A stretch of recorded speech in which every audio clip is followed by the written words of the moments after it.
Well, we're joined here in studio by the Taoiseach and Minister for Foreign Affairs, Trade and Defence, Simon Harris. Thanks for coming in to speak to us this evening. If I could ask you first about the triple lock, given the tensions that exist in the world right now and traditional allies not looking as reliable as they might have been in the past, doesn't the removal of the triple lock send out the signal that Ireland's defence forces are ready to be involved? No, I think what the removal of the triple lock sends out is a message that we want very much to take back sovereignty when it comes to where to deploy the men and women of Óglaigh na hÉireann. We have a very proud track record in this country of peacekeeping, and that's what this is about, peacekeeping.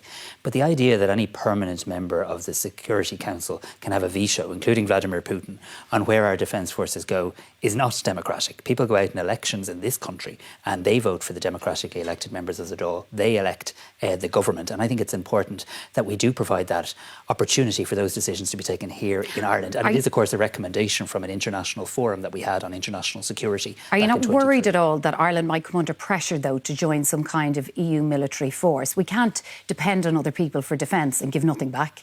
No, I mean, I'm very clear that military neutrality is something extraordinarily important to the Irish people. It's something I'm passionate about as well. But we do also need to spend more on defence, because actually when you are militarily neutral, you still have an obligation to your own people, to your own country. You still have an obligation to protect your own seas and your own skies. So we are in an era now of significant investment in defence. We're in an era of reforming our triple lock, appointing indeed a new Chief of Staff designate today. So a serious period of reform in terms of defence and security, but all of that very much aligned with military neutrality, which is very important to people in this country. That issue of defence and security came up today in your conversation with the US Secretary of State, Marco Rubio. How did that conversation go? You're the first person from the Irish government to speak to somebody in the new administration. Yeah, look, I very much welcomed the opportunity to speak to Secretary Rubio at this important time. It followed on from a conversation I'd had with President Trump after his election in November. And really, it was an opportunity to talk to the Secretary of State ahead of the St. Patrick's Day visits to the United States next week. We had an opportunity to talk about our economic bilateral relationship, the hundreds of thousands of people in this country that are employed in companies owned by the US, but indeed also the 115,000 people in America employed in Irish-owned companies. We had a chance to talk about Northern Ireland and the important role the US has played for many years in Northern Ireland. And crucially, we spoke about Ukraine and we spoke about Gaza. Of course, he was in the Oval Office last Friday for that extraordinary exchange between President Trump and President Zelensky. Did that come up in your conversation? It did indeed, and I described it as I think the Irish people would expect me to, as deeply upsetting and unsettling. But what Secretary Rubio did give me was a very clear indication that, of course, President Trump wants to see peace. We welcome that. We all want to see peace. No one wants to see peace more than the people of Ukraine. But I would have made the point constructively that how we bring about peace matters. And Europe is willing to do more. Indeed, at our own government meeting today, we allocated €100 million more for Ukraine. European leaders this week will look at the whole issue of how they can support Ukraine further. But I did make the point to Secretary Rubio that even in a context where Europe is doing more, we will still require the United States to stand with Ukraine.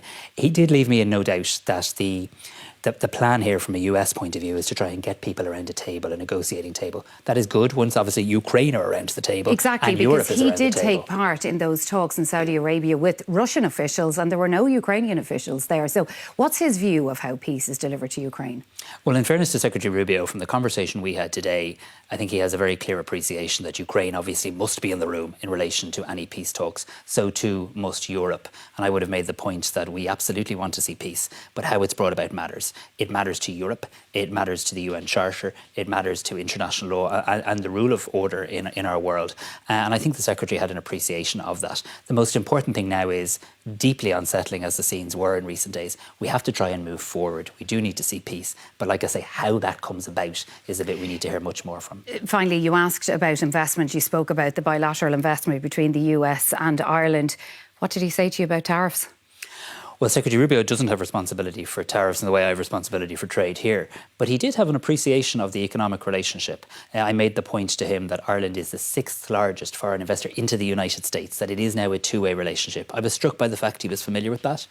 We spoke about the need. I made the point, of course it's perfectly appropriate for any new government to want to examine its economic policies, but we do need to do that in a way that protects the transatlantic trade relationship, which is really important. And I felt the Secretary of State had an appreciation of that. We've agreed to meet in person shortly to continue these conversations. All right, Taoiseach Simon Harris, thank you for speaking to us on 6 1 this evening.